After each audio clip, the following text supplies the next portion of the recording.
그러므로 오늘 우리 하나님의 백성들, 저와 여러분이 던져야 될 인생의 질문은 왜 하나님의 백성인 우리에게 고통과 고난이 있는가라기보다는, 우리가 던져야 될 올바른 질문은 왜 하나님의 백성인 나에게 인생에 고통과 고난이 있는가라는 질문이라기보다는, 고통과 고난을 통해 하나님은 나에게 어떤 뜻을 깨닫게 하기를 원하시며 또한 나에게 어떤 은혜를 베풀어 주실 것인가 라는 것입니다.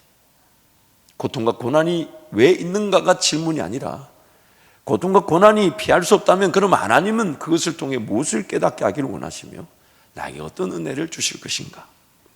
그래서 첫 번째로, 고통과 고난이 비단 나의 연약함, 부족함, 죄로 말미암아 생겨난 것이라 할지라도 하나님은 그것을 통해 우리에게 하나님을 경험하고 하나님의 은혜를 누릴 기회가 되게 하신다는 것입니다. 시편 107편 말씀 우리 함께 선포하겠습니다. 사람이 흑암과 사망에 그들에 앉으며 공고와 쇠사슬에 매임은 하나님의 말씀을 거역하며 주존자의 뜻을 멸시함이라. 그러므로 그가 고통을 주어 그들의 마음을 겸손하게 하셨으니 그들이 엎드려져도 돕는 자가 없었도다. 이에 그들이 그 환난 중에 여호와께 부르짖으매 그들의 고통에서 구원하시되 흑암과 사망의 그늘에서 인도하여 내시고 그들의 얽혀맨 줄을 끊으셨도다. 여호와의 인자하심과 인생에게 행하신 기적으로 말미암아 그를 찬송할지로다. 분명히 내가 연약하고 내 죄로 말미암아 고통과 고난이 유발되었지만 하나님을 찾고 구하는 자들에게 하나님 오히려 그것이 기적의 기회가 되게 하신다는 것입니다. 은혜의 기회가 되게 하신다는 거예요.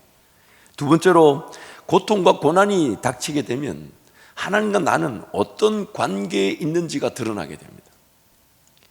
고통과 고난을 맞닥뜨리게 되면 하나님과 나와의 관계가 확인이 됩니다. 그리고 그 관계는 이 자리에 앉아있는 우리 모든 성도는 두 가지 종류로 있다고 볼 수 있어요. 첫 번째 관계는 하나님을 예배해야 되는 줄 알고 또한 하나님 그분의 은혜를 구하며 살아야 되는 줄 알았지만 그렇게 예배하지 못했거나 기도하지 못하고 살다가 그 고통과 고난을 당하게 되면 그제서야 하나님 앞에 달려 나오죠. 그때 하나님이 그럼에도 불구하고 내가 널 기다렸다 하시면서 도와주시니까, 하나님과의 관계 중심의 삶을 살지 않다가 고통과 고난을 당하면 그제서야 그 고통과 고난이 하나님의 사람임을 확인시켜 주고 그리고 하나님과의 관계가 시작되는 기회가 되더라는 겁니다. 그래서 우리는 고통과 고난이 딱 맞닥뜨리게 되면 하나님과의 관계가 확인되는 거죠. 그래서 폴 트립의 글을 소개하면요, 고난은 우리가 하나님과 어떤 식으로 관계를 맺고 있는지 분명하게 보여준답니다.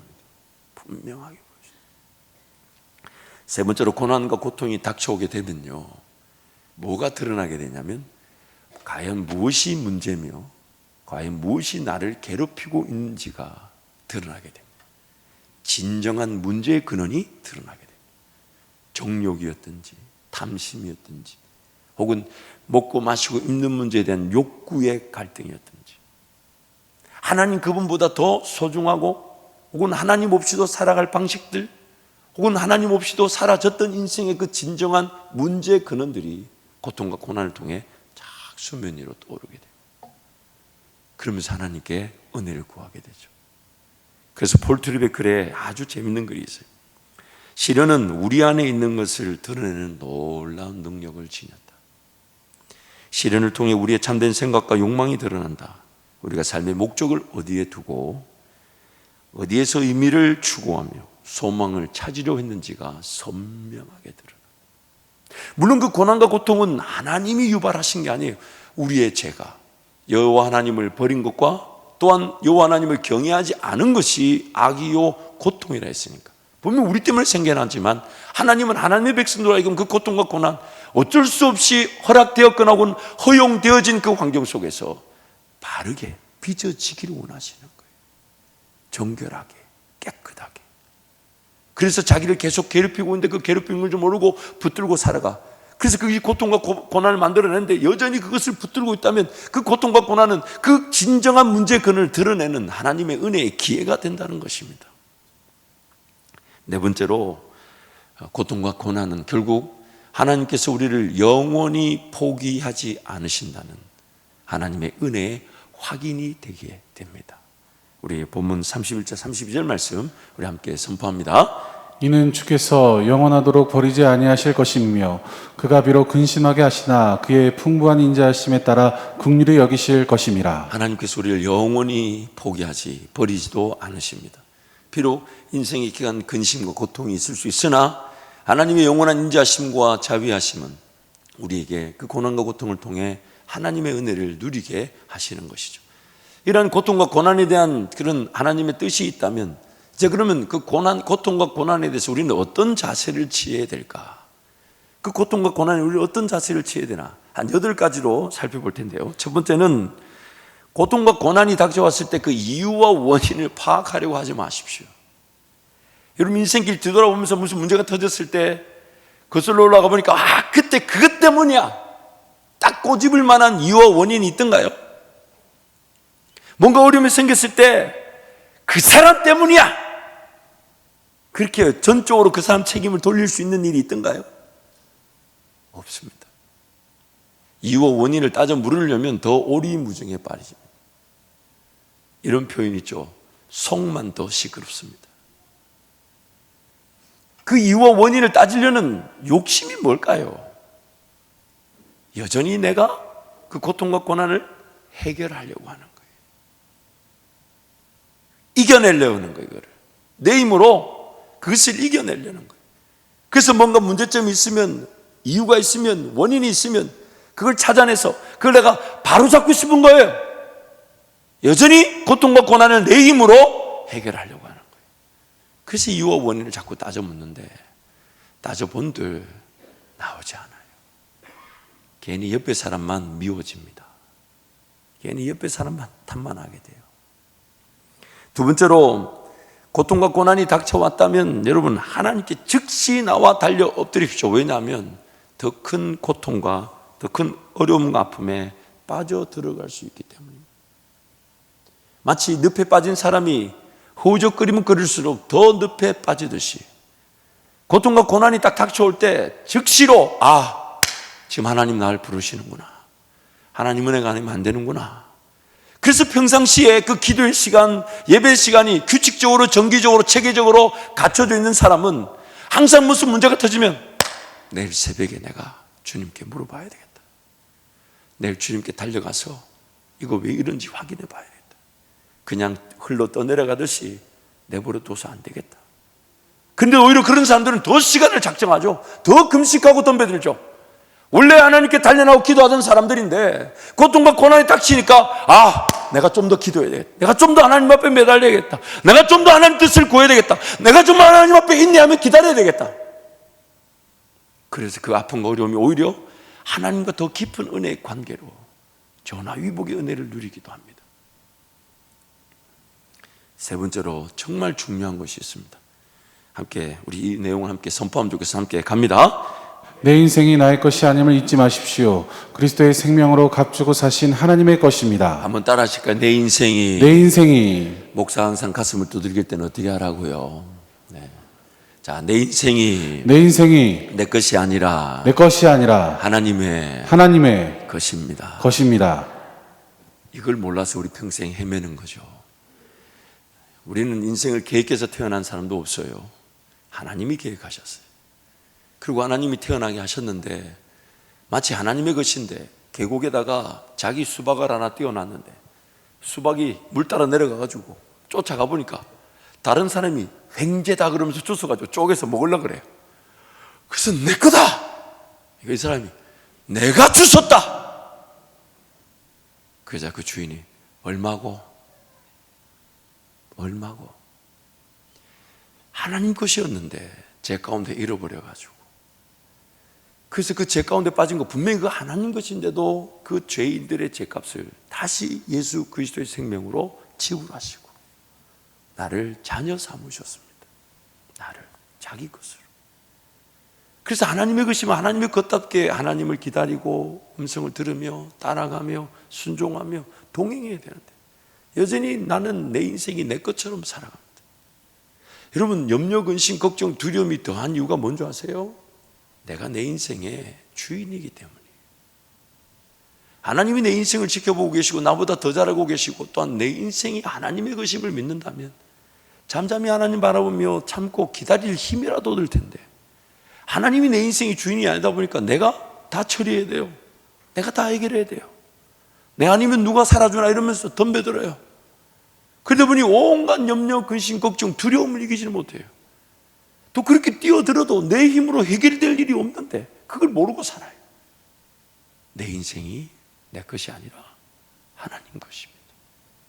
하나님 것입니다. 하나님 것입니다. 하나님 것입니다. 하나님 것입니다. 하나님의 것입니다. 그렇다면 오늘 우리는 그 하나님 어떻게 하면 좋을까요? 지금 나에게 뭐가 필요합니까? 아니면 나는 지금 뭐 하면 좋을까요? 내가 일 안 해도 하나님은 내 인생을 도우실 수 있으시고 인도하실 수 있으시니 하나님 어떤 길로 인도되어지게 하십니까? 하나님 어떻게 할까요? 하나님, 하나님, 하나님, 하나님, 하나님, 하나님. 내 인생은 내 것이 아니라 하나님의 것이기 때문에, 내 인생은 내 것이 아니라 하나님의 것이기 때문에 무슨 설교가 필요하겠습니까? 이거 하나만 생각하고 믿어도 끝나는데, 내 인생은 내 것이 아니라 하나님의 것입니다. 하나님의 것입니다. 네 번째로, 하나님께서 은혜 베푸실 때 하나님도 고난과 고통의 이유를 따져 묻지 않으십니다. 오히려 고통과 고난을 통해 하나님의 은혜면 충분함을 알게 하십니다. 오히려 하나님은 그 고난과 고통을 통해 해결해 주실 뿐 아니라 하나님의 은혜면 충분함. 제가 이 비유는 여러분께 자주 썼는데 정말 우리 성도들이 늘 얼마나 신실하신지, 목사가 예전에 했던 말을 해도 더 처음 듣는 것처럼 들어주셔서 얼마나 힘이 나는지 몰라요. 또 한번 해볼게요. 제가 예전에 우리 교회는 아니 예전에 교회 섬길 때 저도 뭔가 이렇게 유학생활 힘들고 하니까 이제 기도하고 있는데 갑자기 어떤 집사님이 바닥바닥 하고 들어오더니 앉자마자 막 울기 시작하는 거예요. 근데 그 울음이 뭔가 기쁘고 즐거운 감사의 눈물이보다 너무 힘든 거예요. 여러분, 종종 제가 막 기도하는데 뒤에서 누가 힘들게 기도하면요, 막 저한테 그런 불안감이 있어요. 저 사람 소리가 더 커가지고 내 기도를 안 들으시려는 거 아닌가? 그래가지고 하나님 막 빨리 해결해주고 치우시라고.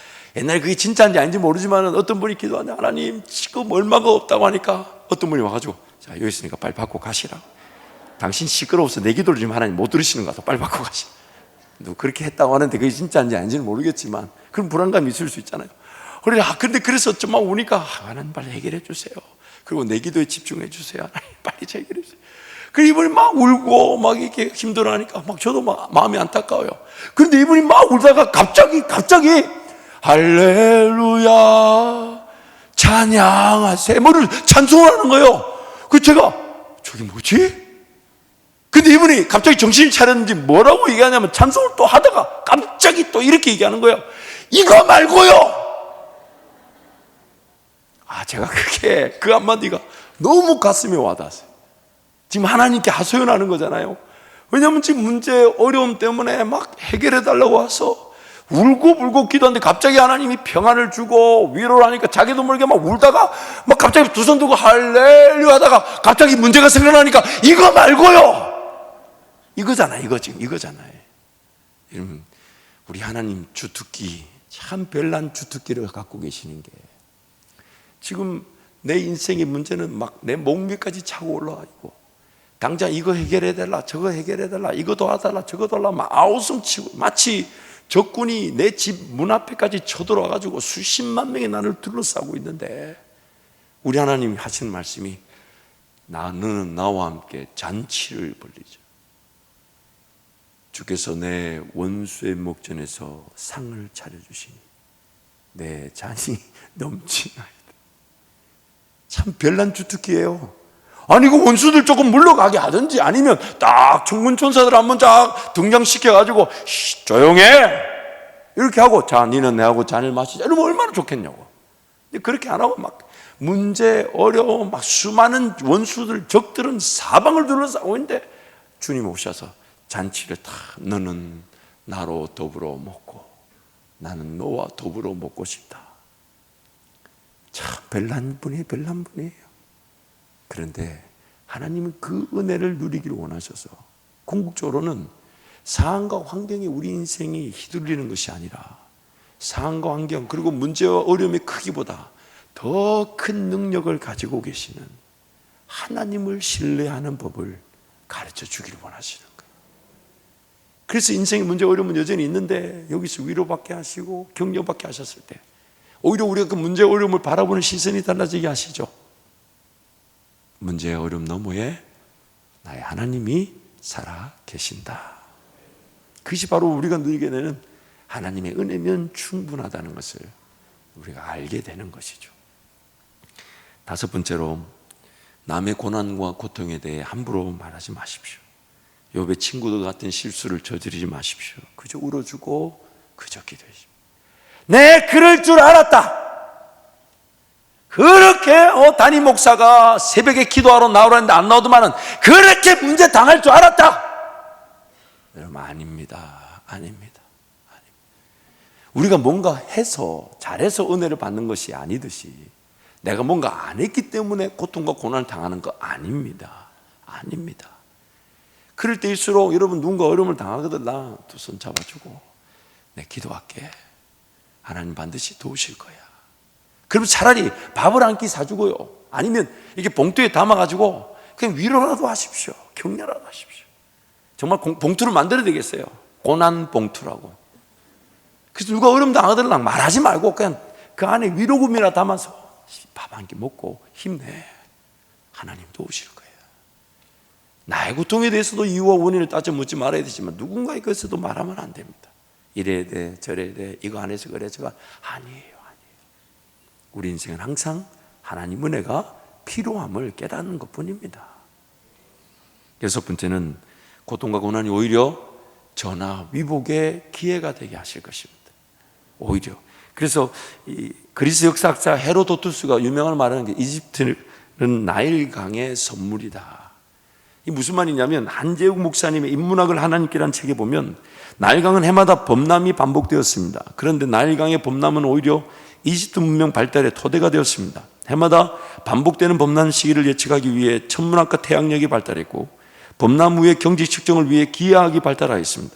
범람을 막기 위해 대대적인 제방공사라는 과정에서 도르래와 수레가 발명되었습니다. 그리고 이것은 피라미드를 건설하는 기반 기술이 되었습니다.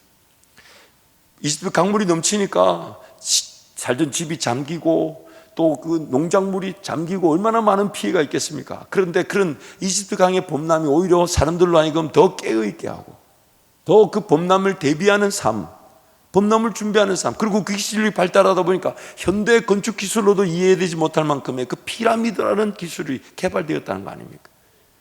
우리도 마찬가지예요. 하나님이 그 고통과 고난을 통해 어쩌면 그냥 하나님 없이도 평안했던 인생을 흔들어 깨우실 겁니다. 하나님 은혜 아니면 사라질 수 없는데 은혜를 구하지 못하고 있다면 그걸 흔들어 깨우실 거예요.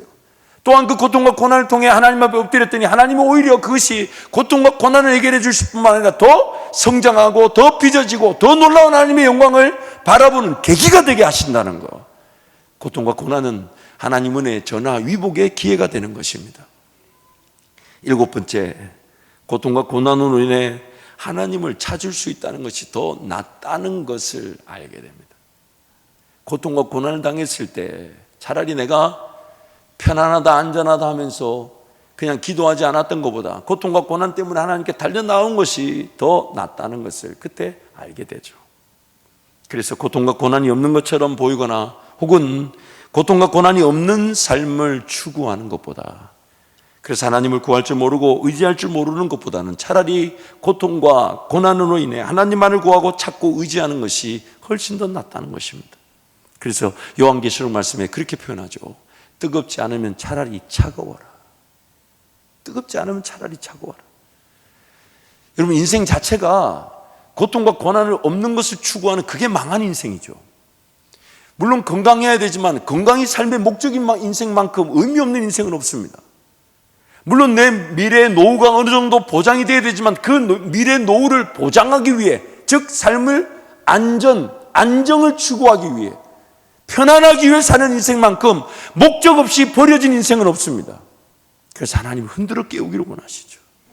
하나님 나라를 위해 살아가면서 사명을 감당하다 보니 당연히 책임져진 내 삶, 사명이 감당되는 내 일터에서 하나님의 그 지혜와 능력이 나타나는 삶, 내 한 사람의 수고 헌신으로 내 일터가 하나님 나라화 되는 것, 그 인생을 위해 하나님 우리를 자꾸 끊임없이 흔들어 깨우시는 거예요. 먹는 거 마시고 입는 거 걱정하느라 직업이나 사업을 갖는 게 아니라, 사역하는 게 아니라 하나님 나라와 의를 위해 살아갈 때 내 삶이 돌보아지는 것, 그것을 위해 자꾸만 고통과 고난을 통해 흔들어 깨우시는 거예요.